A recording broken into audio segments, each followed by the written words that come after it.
এখন প্রশ্ন হচ্ছে আওয়ামী লীগ হাসিনা ফিরবে কিনা। এক কথায় উত্তর হচ্ছে না। আওয়ামী লীগ, শেখ পরিবার, হাসিনা আর কোনোদিন ফিরবে না। অনেকগুলো কারণ আছে তার ভিতর। প্রথম কারণ হচ্ছে এক্সাম্পল আকারে বলা আর কি, যে আওয়ামী লীগের লোকজন যেটা বলবার চেষ্টা করতেছে ন্যারেটিভ, যে বাংলাদেশে একটা সেকুলার লিবারাল মধ্যম বাম ধারার একটা রাজনীতির তো অডিয়েন্স আছে, অতএব আওয়ামী লীগের এই পলিটিক্সটা তো এখানে লাগবে। এবং বিদেশিরাও আমাদেরকে এই প্রশ্নগুলো প্রায় করেন আর কি। আমরা যখন অংশীজনদের সাথে মিটিং টিটিং করি টরি, তারা আমাদেরকে জিজ্ঞেস করে যে আওয়ামী লীগের তো একটা বিশাল ভোট ব্যাংক আছে। এখন আওয়ামী ভোট ব্যাংকের দুইটা জায়গা আছে, একটা হচ্ছে চিন্তায় আওয়ামী রাজনীতিটা করে, আর একটা হলো সিম্পলি ওই মানে জোয়ারে আওয়ামী লীগের ভোটার। আওয়ামী লীগের কিছু এরিয়া টেরিয়া আছে এইসব এলাকাতে, জোয়ারে আওয়ামী লীগের ভোটার। এখন প্রশ্ন হচ্ছে ঐতিহাসিকভাবে আওয়ামী চিন্তার মানে রাজনৈতিক লোকগুলো আসলে কারা।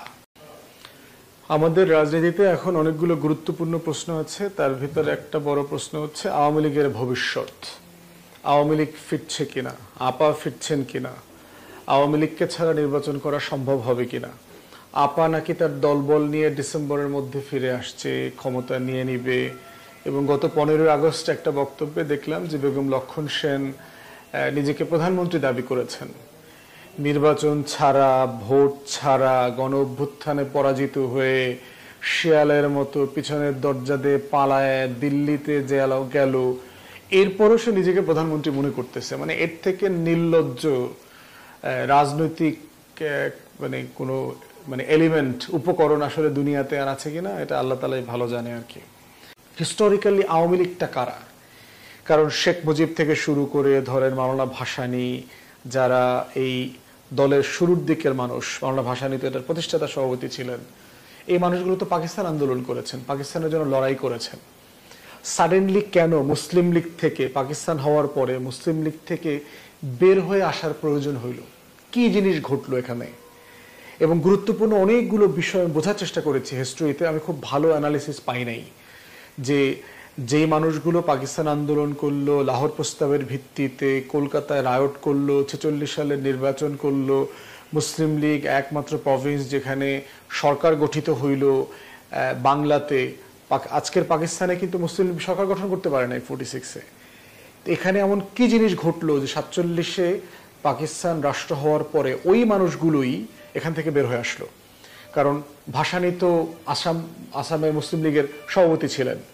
শেখ মুজিব এই মুসলিম লীগের সোহরাওয়ার্দীর ডান হাত বাম হাত, গুন্ডা বাহিনীর প্রধান, চাঁদাবাজ যেমনি বলেন, এই পুরো, এবং তার আত্মজীবনী পড়লে দেখবেন যে কি পরিমাণ রায়ট করছে 46-এ কলকাতায়, হিন্দুদের বাড়ি ঘর জ্বালানো, মারামারি, সেগুলো করছে তারা। তো সাডেনলি এমন কি হয়েছে যেখান থেকে ফিরে আসা লাগলো?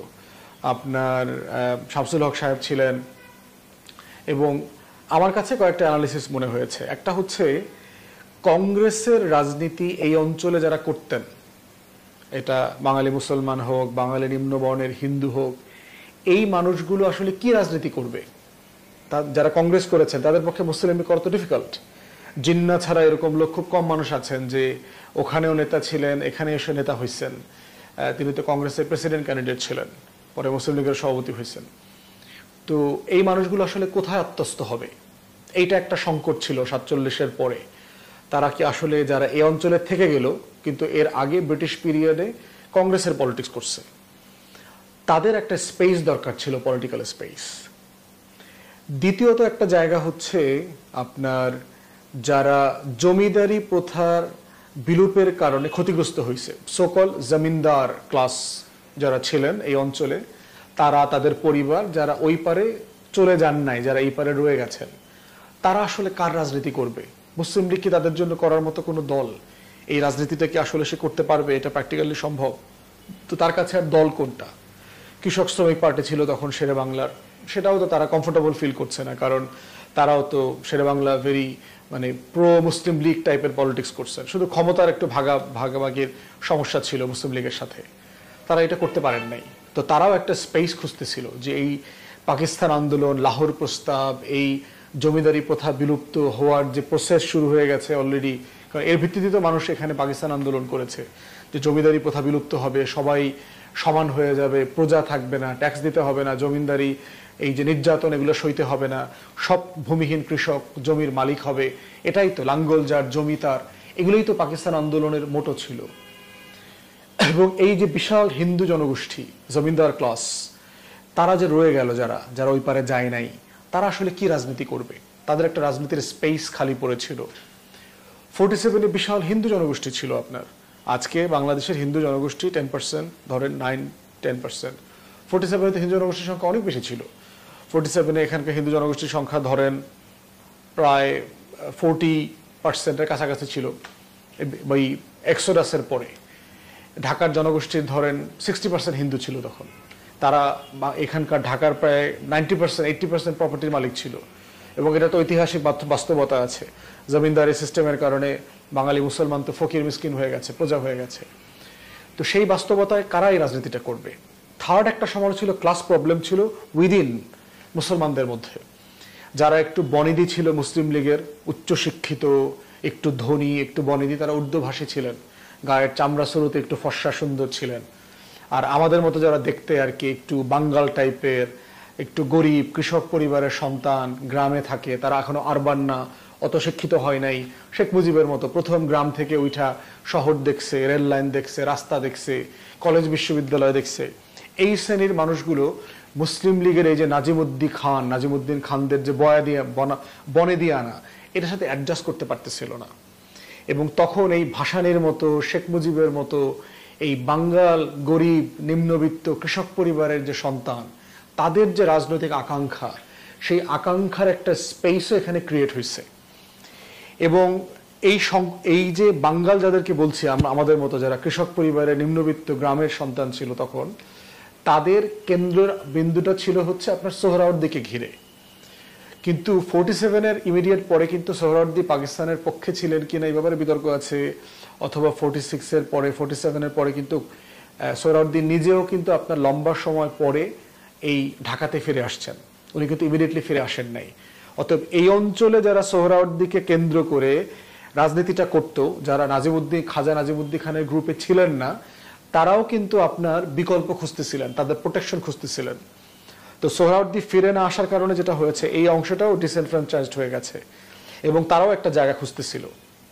অতএব এই যে আকাঙ্ক্ষাগুলো, যে বিশ্ববিদ্যালয় শিক্ষিত প্রথম জেনারেশন, উর্দুভাষী, ইংরেজভাষী, বনেদি, শহরে ক্ষমতার কাছাকাছি আছে, এর বাইরের যে একটা সংগ্রামী শ্রেণী, নতুন করে সমাজ থেকে, গ্রাম থেকে, তৃণমূল থেকে অশিক্ষিত, অল্প শিক্ষিত কৃষক পরিবারের সন্তান শহরে আসছে, তাদের যে লড়াইটা ছিল, এই লড়াইয়ের একটা ফসল ছিল মুসলিম লীগ থেকে বের হয়ে আসে আওয়ামী মুসলিম লীগ করা। এবং এই আওয়ামী মুসলিম লীগে দেখেন তখন কারা কারা যোগ হয়েছে। এবং এই যে তাজউদ্দিন আহমেদের মতো যারা বাম রাজনীতি করতো, একটা অংশ তো বাম রাজনীতির আপনার জমিদারি প্রথা হারায় সব সিপিবিতে চলে গেছে, কমিউনিস্ট আন্দোলন করতো। আর বাকি সিপিবির একটা ইনফিল্ট্রেশনের অংশ ছিল হচ্ছে এই আওয়ামী মুসলিম লীগের ভিতরে লোক ঢুকায় দেওয়া। তাজউদ্দিন আহমেদ যখন পার্টি সেক্রেটারি হয় 65-66-এ, তখন সিপিবি অফিসে ব্যাপক মিষ্টি বিতরণ হয়েছে, খাওয়া দাওয়া হয়েছে, তারা তাদের লোক পার্টি সেক্রেটারি হয়েছে, এটার বিশাল ব্যাপার মনে করছে তারা। কমরেড তোহা তার লেখায় বলছেন এগুলো। তো সেই ধারাবাহিকতায় দেখেন আপনার মুসলিম শব্দটা কেটে দিল 54-এর নির্বাচনের আগে। কারণ কি, এই যে বিশাল হিন্দু জনগোষ্ঠীর ভোট টানতে হবে, মুসলিম লীগকে হারাইতে হইলে এই ভোটটা তার দরকার। তখন নিজাম ইসলাম একটা বড় পার্টি, অথবা এই যে লার্জ ভোট ব্যাংক, এই ভোট ব্যাংকের জন্য তখন তারা নেগোশিয়েট করলো, আওয়ামী মুসলিম লীগ থেকে মুসলিম শব্দটা কেটে দিল, একটা প্রোগ্রেসিভ আপনার বয়ান তৈরি করবার জন্য আর কি। তো সেইটার বেনিফিটও তারা তখন পেয়েছে। মুসলিম লীগ ইলেকশনে ব্যাপক পরাজয় হইল, শেরে বাংলা, একে ফজলুল হকের কৃষক প্রজা পার্টি, নিজাম ইসলাম, আওয়ামী মুসলিম লীগ, এরা সবাই মিলে টিলে তখন এই যুক্তফ্রন্টের সরকার বানাইলো আর কি। তো এই যে জায়গাটা আছে, সেইটা আমাদেরকে বিবেচনায় রাখতে হবে যে আওয়ামী লীগ হয়ে ওঠার যে হিস্টোরিক্যাল জায়গাটা, যে সে ইন্ডিয়ান ন্যাশনাল কংগ্রেসের পলিটিক্সটা ইনহেরিট করছে। এবং এই ইনহেরিট করতে করতে যেটা হয়েছে, ইন্ডিয়ান ন্যারেটিভ, ইন্ডিয়ান বয়ান, ইন্ডিয়ার রাজনীতি, এইটা সে আত্মস্থ করে ফেলছে। এবং এই রাজনীতিটাকে সে বাংলাদেশের সাথে বাংলাদেশপন্থী করতে পারে নাই। সে প্রত্যেকটা জায়গাতে দেখবেন যে ভারতের চোখ দিয়ে বাংলাদেশকে দেখার যে পলিটিক্স, এই দিল্লির চোখ দিয়ে রাজনীতি করবার নামটা হচ্ছে আওয়ামী লীগের রাজনীতি। এবং এই রাজনীতিটা সে কখনো ছেড়ে আসতে পারে নাই। এবং সেখানেই দেখতে হবে যে এই রাজনীতির বিকাশের মধ্যেই একটা দিল্লিপনার, একটা দিল্লির আধিপত্যবাদের ছাপ আছে। অতএব তার জন্ম থেকেই সে একটা জাতীয় নিরাপত্তা হুমকির রাজনীতি করেছে আমাদের এখানে সবসময়। ভারতের রাজনীতি করছে, কংগ্রেসের রাজনীতি করছে, গান্ধী পরিবারের রাজনীতি করছে, কিন্তু বাংলাদেশের রাজনীতিটা সে করে নাই। যে একটা স্বাধীন রাষ্ট্র বানানোর সময় এবং এই জন্য যুদ্ধের সময় আমরা দেখেছি যে প্রবাসী সরকার কোথায় হবে এটা নিয়ে কিন্তু বিতর্ক ছিল। মাওলানা ভাসানী চাচ্ছিলেন আমাদের অস্থায়ী প্রবাসী সরকারটা লন্ডনে হোক, কিন্তু আবার সেক্টর কমান্ডাররা চাচ্ছিল এটা আমরা পার্বত্য চট্টগ্রামে কোনো একটা অঞ্চলে করব, জঙ্গলের মধ্যে, আমাদের লড়াইটা আমাদের মাটিতে বসে আমরা করব। কিন্তু তাজউদ্দিন আহমেদ থেকে শুরু করে এই যে ভারতপন্থী যে অংশটা ছিল, যারা ন্যাশনাল কংগ্রেসের পলিটিক্স এবং দিল্লির পলিটিক্সকে ওন করত, তারা এটাকে কলকাতায় নিয়ে গেছে। মানে আমাদের যুদ্ধের, আমার জনযুদ্ধের লড়াইটাকে ভারতের হাতে তুলে দিয়েছে। এবং তুলে দেওয়ার ফল কি হয়েছে? 16ই ডিসেম্বর আমার বিজয় আর বিজয় থাকলো না, এটা ভারতের বিজয় হয়ে গেল। পাকিস্তানিরা আমাদের মুক্তিযোদ্ধাদের কাছে আপনার সারেন্ডার করেনি, আত্মসমর্পণ না করে ভারতীয় বাহিনীর কাছে আত্মসমর্পণ করেছে। অতএব সেই রাজনীতিটা, সেই যুদ্ধের রাজনীতিটা এবং শুরুর প্রতিষ্ঠাকালীন রাজনীতিগুলো যেগুলো আছে, সেগুলো প্রত্যেকটা আওয়ামী লীগ ধারণ করতে করতে এমন একটা জায়গাতে এসছে, সে দিন শেষে আর দেশের রাজনৈতিক দল রইল না। এবং 71 পরবর্তী যে বাস্তবতা, 72 থেকে 75, এই গণ অভ্যুত্থান, আওয়ামী লীগের প্রত্যেকটা রাজনৈতিক জায়গার ঐতিহাসিক বাক পয়েন্টগুলো যদি দেখেন, আপনারা দেখবেন যে সে কোনোভাবেই বাংলাদেশপন্থী রাজনীতিটা সে করতে পারে নাই। সে সবসময় এই যে শেখ মুজিবের আগরতলা পালায়া যাওয়া, ওখানে গিয়ে গোয়েন্দা সংস্থার লোকদের সাথে মিট করা, গান্ধীর কাছে চিঠি লেখা, ইন্দিরা গান্ধীর কাছে চিঠি লেখা, বাংলাদেশকে আলাদা করা, স্বাধীন করবার এই যে প্রক্রিয়াগুলো, এটা সে সবসময়ই আর এক ভারতের উপরে চাপিয়ে করতে চাইছে। মানে আমার জনযুদ্ধ যে আমার উপরে হইতে পারে, আমার লড়াইটা যে আমাকে কেন্দ্র করে হতে পারে, এই লড়াইটাকে সে সবসময় দিল্লির কাছে বেঁচে দিয়েছে। এবং 71-এ আমরা দেখলাম যে আমার একটা জনযুদ্ধের ইতিহাস তৈরি হইতে দেয় নাই। তারা মুক্তিযুদ্ধ করবার নামে পালায়া চলে গেছে। আওয়ামী লীগের কোনো নেতা তো যুদ্ধ করে নাই। গুন্ডামি, বদমাইশি, ধর্মতলা, সোনাগাছিতে দিন রাত খাট কাঁপায় কাঁপায় যুদ্ধ করছে, ব্যাপক যুদ্ধ করছে ওইখানে। এরপরে হচ্ছে জহির রায়হানের যে ভিডিও ডকুমেন্টারি ছিল, যেগুলো পরবর্তী কারণে আপনার জহির রায়হান প্রকাশ করবেন বলে হুমকি দিয়েছিলেন, তাকে গুম করে ফেলা হলো, স্বাধীন বাংলাদেশের প্রথম গুমের শিকার। অতএব সেই জায়গা থেকে হচ্ছে আওয়ামী লীগের রাজনীতির গোড়াটা বুঝতে হবে, যে আওয়ামী লীগ আসলে এই মাটির, এই মানুষের, এই জমিনের রাজনৈতিক দল কেন হইতে পারল না। ইভেন দেখেন যেই মানুষগুলো এই রাজনৈতিক দলটা প্রতিষ্ঠা করলো, মাওলানা ভাসানী, সে 10 বছর পর এই পার্টি ছেড়ে রিজাইন করে চলে আসতে বাধ্য হয়েছে। 56-7 উনি রিজাইন করে চলে আসছেন। দ্বিতীয় সভাপতি যে হইল মাওলানা আব্দুর রশিদ তর্কবাগীশ, এই সলঙ্গা বিদ্রোহের নায়ক, সিরাজগঞ্জের আলেম এবং খুব বড় দেওবন্দি আলেম ছিলেন। আওয়ামী লীগ, মুসলিম লীগ দেখেন 2 জন পরপর সভাপতি কিন্তু আলেম, সেও এই দল ছেড়ে চলে আসলো এবং সে নিজের গণ আজাদি লীগ নামে আর একটা রাজনৈতিক দল করেছিল। এই দল থেকে সে পরবর্তী মৃত্যু পর্যন্ত এই রাজনীতিটা করেছে। তাহলে এখন দেখেন আওয়ামী লীগের এই যে রক্তধারা, আওয়ামী লীগের যে অভিশপ্ত রাজনীতির ফল, তার জন্মটা দেখেন 23শে জুন পলাশী দিবসে 1949 সালে। মানে যেই দিন আমরা আমাদের নবাবী আমলের সুবা বাংলার, সুলতানি বাংলার স্বাধীনতা হারাইছি ব্রিটিশদের কাছে, সেই দিনে হলো তার জন্ম। এবং জন্ম থেকেই রোজ গার্ডেনে ইভেন তার প্রতিষ্ঠাতা সভাপতি মাওলানা ভাসানীকে অপদস্থ করা, মারামারি করা, ন্যাব ভাসানীর প্রোগ্রাম আপনার ভণ্ডুল করে দেওয়া, হেন কোনো রাজনীতি নাই যা শেখ মুজিব এবং এই লোকগুলো তখন করে নাই। অতএব এই টোটাল সামগ্রিক জায়গা থেকে দেখতে হবে যে আওয়ামী লীগকে আমরা যারা বলছি যে আসলে রাজনৈতিক দল না, সে আমার জাতীয় নিরাপত্তার হুমকি, সে আমার স্বাধীনতা সার্বভৌমত্বের হুমকি, সে বাংলাদেশের আজাদির হুমকি, এই জায়গা থেকে দেখতে হবে যে আওয়ামী লীগ আসলে রাজনৈতিক দল না। অতএব যে জিনিসটা রাজনৈতিক দল না, সে ইভেনচুয়ালি জনগণ থেকে বিচ্ছিন্ন হয়ে যাবে। এবং এই জন্য দেখবেন যে সে বারবার দিল্লির আধিপত্যবাদ কায়েম করতে গিয়ে ফ্যাসিবাদে টার্ন করে। শেখ মুজিব দেখেন একটা গণতন্ত্রের জন্য লড়াই করা মানুষ, দিন শেষে বাকশাল কায়েম করে বসছে। সে 4র্থ সংবিধান করেছে, এক দল কায়েম করলো, সব দলের রাজনীতি বাতিল করে। 73-এ যাচ্ছে তাই ব্যালট বাক্স ছিনতাই করে এনে 293 সিটে জিতে গেছে। এইরকম রাজনীতির নাম হচ্ছে আওয়ামী লীগের রাজনীতি। ঠিক একইভাবে দেখেন এইবার 16 বছর ধরে আওয়ামী লীগ একটা ফ্যাসিবাদ কায়েম করেছে। কারণ এই দেশের মাটি, মানুষ, গণতন্ত্র কোনো কিছুতে সে ওন করে না। সে ওন করে হচ্ছে ওই যে তার ন্যাশনাল কংগ্রেসের পলিটিক্স, গান্ধী পরিবারের রাজনীতি, দিল্লির আধিপত্যবাদ, এবং কালচারাল যে ফ্যাসিবাদ আছে কলকাতার, এগুলোকে হচ্ছে সে তার রাজনীতি আত্মস্থ করেছে। এরপরে তার উপরে সওয়ার হয়েছে বামরা, সিপিবি, যারা আপাদমস্তক হচ্ছে একটা দিল্লি এবং কলকাতার একটা সিম্বল আর কি, সিম্পলি কালচারাল ফ্রন্ট আকারে, যে আওয়ামী লীগের সবসময় পাশে ছিল। এখন আমরা যারা বলছি যে আওয়ামী লীগ, হাসিনা এবং শেখ পরিবারের রাজনীতি কেন ফিরবে না, এটা না ফেরার কারণ হচ্ছে এটাই যে বারবার ৭৫-এ, ২০২৪-এ এই দিল্লির আধিপত্যবাদের বিরুদ্ধে এই দেশের মানুষ, সিপাহী জনতা, সাধারণ মানুষ বারবার ক্ষেপে উঠেছিল, বারবার প্রতিবাদ করেছে, বারবার তাদেরকে লড়াই করতে হয়েছে। কারণ এই মাটির কিছু চরিত্র আছে, সে শত শত বছর ধরেই ঔপনিবেশিক শাসনকে মেনে নেয় নাই, দিল্লির আধিপত্যবাদ সে মেনে নেয় নাই, সে লড়াই করেছে। যারাই এটা চাপিয়ে দিতে চেয়েছে সেটার বিরুদ্ধে সে প্রতিবাদ করেছে, লড়াই করেছে। অতএব আওয়ামী লীগ হচ্ছে ওই আধিপত্যবাদের রাজনৈতিক এবং সাংস্কৃতিক শক্তি ও ফ্যাসিবাদ। অতএব এই আওয়ামী লীগকে পরাজিত করাটা শুধু আওয়ামী লীগের পরাজয় আকারে দেখলে চলবে না, এখানে দিল্লির আধিপত্যবাদকে মানুষ চ্যালেঞ্জ করেছে। অতএব এই জন্য আমরা বলছি যে আওয়ামী লীগ হচ্ছে আমাদের ন্যাশনাল সিকিউরিটি থ্রেট, জাতীয় নিরাপত্তার হুমকি। এবং ন্যাশনাল সিকিউরিটি থ্রেট কোনো সংগঠন, কোনো প্রতিষ্ঠান, কোনো এন্টিটিকে, কোনো রাষ্ট্র কখনো অ্যালাউ করে না অপারেট করতে। অতএব তার ভোটের অধিকার, তার অধিকারের কি হবে, সে ফিরে আসবে কিনা, ইনক্লুসিভ ইলেকশন হবে কিনা, এই তর্কটা তোলা মানে হচ্ছে আপনি দিল্লির দালাল, আপনি কলকাতার ফ্যাসিবাদ ফেরানে চাচ্ছেন, আপনি বাংলাদেশকে নিরাপত্তা হুমকির মধ্যে ফেলতে চাচ্ছেন, আপনি দেশের স্বাধীনতা সার্বভৌমত্বকে হুমকির মধ্যে ফেলতে চাচ্ছেন, যেটা কোনোভাবেই অ্যালাউ করবে না এই দেশের মানুষ। এরপরে দেখেন আরেকটা বড় কারণ হচ্ছে যে আমরা কেন বলছি আওয়ামী রাজনীতি ফিরবে না, সেটা হচ্ছে ৭৫-এর আগস্ট মাস আর ২০২৪-এর আগস্ট মাস এক জিনিস না। ৭৫-এ শেখ মুজিব সপরিবারে খুন হয়েছে, খুনের শিকার হয়েছে, তারা দেশ ছেড়ে পালায় নাই, তারা বাংলাদেশে ছিল।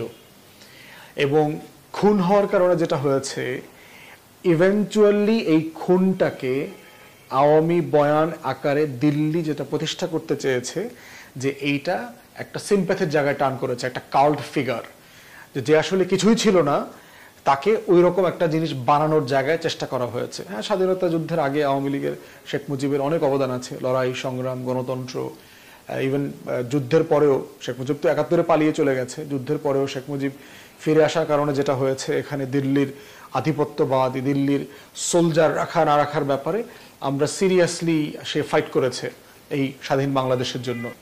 এগুলোকে কেন্দ্র করেই কিন্তু সে এই সোলজারদেরকে ক্ষমা করে দেওয়া, সিমলা চুক্তি, ত্রিপক্ষীয় চুক্তিতে এই পাকিস্তানের টোটাল ফোর্স এবং সিভিলিয়ানরা সবাই ভারত থেকে পাকিস্তানে ফিরে চলে গেছে, কারো বিচার হয় নাই। লাহোর থেকে জুলফিকার আলী ভুট্টো এখানে আসছেন, তাকে লাল গালিচা সম্বর্ধনা দেওয়া হয়েছে। শেখ মুজিব লাহোরে চলে গেছে, তাকে লাল গালিচা সম্বর্ধনা দেওয়া হয়েছে। তারপরে ওয়াইসি কনফারেন্সে জয়েন করেছে। এর মধ্য দিয়ে জাতিসংঘ, ওআইসি, সৌদি আরব থেকে শুরু করে গুরুত্বপূর্ণ রাষ্ট্রগুলো, চায়না, সবার সাথে সম্পর্কটা নর্মালাইজ করবার সুযোগ তৈরি হয়েছে।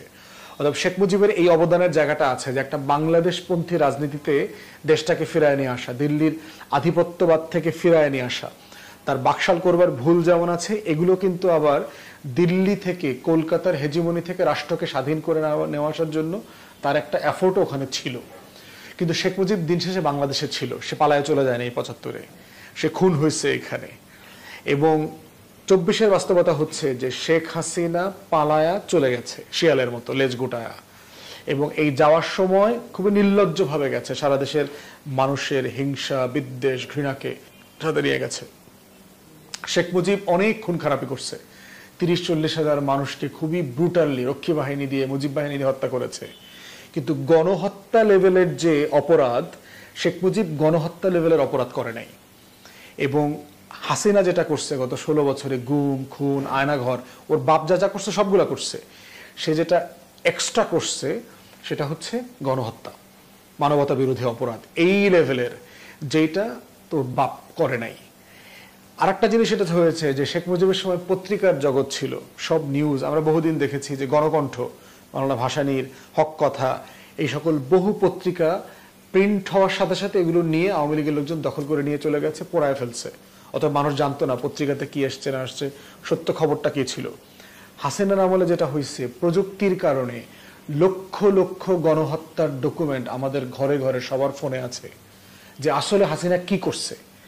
এবং যেই জেনারেশন এইটার সাক্ষী, তারা ধরেন 8 বছর 10 বছর 12 বছরের ছেলেমেয়েরা পর্যন্ত রাস্তায় নেমেছে। আগামী 40-50 বছর পর্যন্ত এই ছেলেমেয়েরা বেঁচে থাকবে। তাদের যে মেমোরি, স্মৃতি, এই স্মৃতিতে আওয়ামী গণহত্যা আগামী 50 বছরে চলে যাবে না। অতএব সেই জায়গাতে 75-এর আগস্টের পরে যে বাস্তবতা আর 24-এর আগস্টের বাস্তবতা একরকম না। এবং এই গণহত্যার প্রচুর ডকুমেন্টারি, ভিডিও, ফিল্ম আমরা একের পর এক দেখতে পাচ্ছি, এগুলো বের হয়ে চলে আসছে। আওয়ামী আমলের 72 থেকে 75-এর বিষয়টা কিন্তু আন্তর্জাতিকরণ করা হয় নাই। ইন্টারন্যাশনাল কমিউনিটি এই বিষয়টা এত সিরিয়াসলি মাথায় নিতে পারে নাই, অবভিয়াস রিজনে। কিন্তু এইবার 24-এর গণহত্যার তদন্তটাই হয়েছে জাতিসংঘের নেতৃত্বে, মানবাধিকার দপ্তরের নেতৃত্বে। অতএব আওয়ামী গণহত্যা বিষয় এবং এই গণহত্যার সাথে যারা যারা জড়িত, আওয়ামী লীগের নেতাকর্মী, পুলিশ, র্যাব, সেনাবাহিনী থেকে শুরু করে আর্ম ফোর্সেসে যারা যারা, তাদের সবাই এভিডেন্স হয়ে আছে কাদের কাদের বিরুদ্ধে এই বিচারের প্রক্রিয়াটা চলবে। আর একটা গুরুত্বপূর্ণ বিষয় হচ্ছে, শেখ হাসিনা এবং শেখ রেহানা তখন বেঁচে ছিল। যারা অ্যাডাল্ট, যারা নিজেরাও ছাত্র সংগঠন করেছে, তার জায়গা থেকে শেখ হাসিনা ইডেন কলেজে ছাত্রলীগের রাজনীতি করত, বাবাকে ছোটবেলা থেকে দেখেছে ছাত্র রাজনীতি করতেছে, বড় রাজনীতি করতেছে, নেতা হইছে, এমপি মন্ত্রী হইছে। এইরকম কোনো উত্তরাধিকার বর্তমান হাসিনা রেহানার নাই, যারা তাকে রাজনীতি করতে দেখছে, এই দেশে বড় হইছে, জন্মাইছে, এই দেশের স্কুল কলেজ বিশ্ববিদ্যালয়ে পড়ছে, রাজনীতি করছে। এইরকম কোনো বংশধারা শেখ হাসিনা শেখ রেহানার নাই। অতএব ওই পুতুলকে, তারপরে জয়কে, ববিকে, তারপরে সাইমাকে, আরো যারা যারা আছে, রেহানার 2 মেয়ে, এই টোটাল মানে যে উপকরণগুলো আছে, যেগুলো অলমোস্ট সব বাতিল এবং বিদেশি উপকরণ। এরা বিয়ে শাদিও করছে বিদেশিদেরকে, বিদেশে থাকলেও তো মানুষ বাঙালিদেরকে বিয়ে শাদী করে না, এরা বাঙালিও বিয়ে করে নাই, সব বিদেশি বিয়ে শাদী করছে। অতএব টোটাল লিনিয়েজ হচ্ছে এই দেশ থেকে ডিসকানেক্টেড। অতএব এই মানে মাটির সাথে বিযুক্ত, মাটির সাথে কোনো কানেকশন নাই এমন জনগোষ্ঠীকে দিয়ে দীর্ঘমেয়াদে রাজনৈতিক নেতৃত্ব দেওয়া যায় না। অতএব এই সব মিলিয়ে বাংলাদেশের টোটাল যে বাস্তবতা যেখানে এসে দাঁড়িয়েছে, এই আওয়ামী লীগ, এই শেখ পরিবার, এই হাসিনা, ওর আত্মীয় স্বজন কেউ আর কোনোদিন রাজনীতি ফিরতে পারবে না। বাংলাদেশের পলিটিক্সে তার কোনোদিন খাওয়া দাওয়া নাই। এবং দিল্লি যত তাড়াতাড়ি এটা বুঝবে, তত তাড়াতাড়ি হচ্ছে বাংলাদেশের সাথে তারা নতুন সম্পর্ক তৈরি করবার ব্যাকরণ খুঁজে পাবে। এবং এই রাজনীতিকে কেন্দ্র করে তারা যা যা করবার চেষ্টা করতে পারে, বাট এইটা হলো একদম ঐতিহাসিক বাস্তবতা যে এই রাজনীতি আর কোনোদিন ফিরবে না, এবং এটাই হচ্ছে ডেড এন্ড।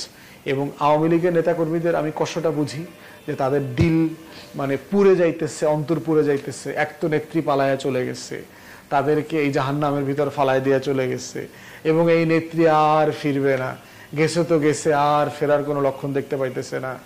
এই নেত্রী ব্যাপক আরামায়েশ করে বেড়াইতেছে, পোলা মায়া লইয়া দিল্লিতে ডুপ্লেক্স বাড়িতে খাওয়া দাওয়া ব্যাপক কিছু করে যাইতেছে, কিন্তু সে আর ফিরতেছে না। এবং 75-এর পরেও কিন্তু আওয়ামী লীগের নেতাকর্মীরা সবাই বাংলাদেশে ছিল। শেখ মুজিবের মৃত্যুর পরে খন্দকার মোশতাকের ক্যাবিনেটে 22 জন মন্ত্রী ছিল যারা শেখ মুজিবের মন্ত্রী ছিল। আওয়ামী লীগের সকল নেতাকর্মীরা কিন্তু ওপেন ছিল। 4 টুকরা হয়েছে, বাকশাল আওয়ামী লীগ হয়েছে আব্দুর রাজ্জাকের নেতৃত্বে, মিজান চৌধুরীর নেতৃত্বে এক আওয়ামী লীগ হয়েছে, আব্দুল মালেক উকিলের নেতৃত্বে একটা আওয়ামী লীগ হয়েছে। তো এইরকম হরেক রকম আওয়ামী লীগ হয়েছে। ডক্টর কামাল হোসেন একটা আওয়ামী লীগের সভাপতি ছিল। অতএব এই 4 টুকরা আওয়ামী লীগের নেতাকর্মীরা কিন্তু 75-এর পরে বাংলাদেশে ছিল, ওপেন ছিল, কেউ পলাতক ছিল না। এই আওয়ামী লীগের ইউনিয়ন ওয়ার্ড পর্যায়ে নেতাকর্মীরা এখনো পলাতক, কেন্দ্র থেকে শুরু করে টোটাল আওয়ামী লীগের নেতাকর্মীরা সব পলাতক। এই লেভেলের পলাতক রাজনৈতিক নেতাকর্মী দিয়ে আর কোনোদিন ওপেন রাজনীতি করা যাবে না। ওই দুবাই থেকে, নিউ ইয়র্ক থেকে, ইন্ডিয়া থেকে আমাদেরকে প্রচুর মেসেজ পাঠাইতে পারবেন, গালাগালি, বাপ দাদা 14 গোষ্ঠী উদ্ধার করে ভিডিও বানাইতে পারবেন, ইউটিউব বানাইতে পারবেন, ডাইরেক্ট মেসেজ দিতে পারবেন, হোয়াটসঅ্যাপে মেসেজ দিতে পারবেন। এগুলো দিয়ে কোনো লাভ হবে না ভাই, ব্লাড প্রেশার হাই হয়ে যাব, আপনাদের আরো বেশি প্রেশার ওষুধ কিনা খাইতে হইব। অতএব এইটা যত তাড়াতাড়ি মেনে নিতে পারবেন, কোয়ান্টাম মেথড করেন। 7 দিনের কোয়ান্টাম মেথড করলে মাথা নিয়ন্ত্রণে আসে, মনের মাথা ঠান্ডা হয়ে যায়। অতএব সে মাথা ঠান্ডা হওয়ার ওষুধ খান, প্রেশার কমান, বাস্তবতাটা মেনে নেন যে ইটস এ ডেড কেস, পৃথিবীর হিস্ট্রিতে এই রকম স্বৈরশাসক, গণহত্যায় পরাজিত, গণ অভ্যুত্থানে পরাজিত শক্তি রাজনৈতিক শক্তি আকারে ফিরে আসে নাই। এটাই হলো শেষ কথা। আওয়ামী লীগ ইজ গন। গণভবনে আওয়ামী লীগের কঙ্কাল বসানো হবে। It's a political dinosaur. এই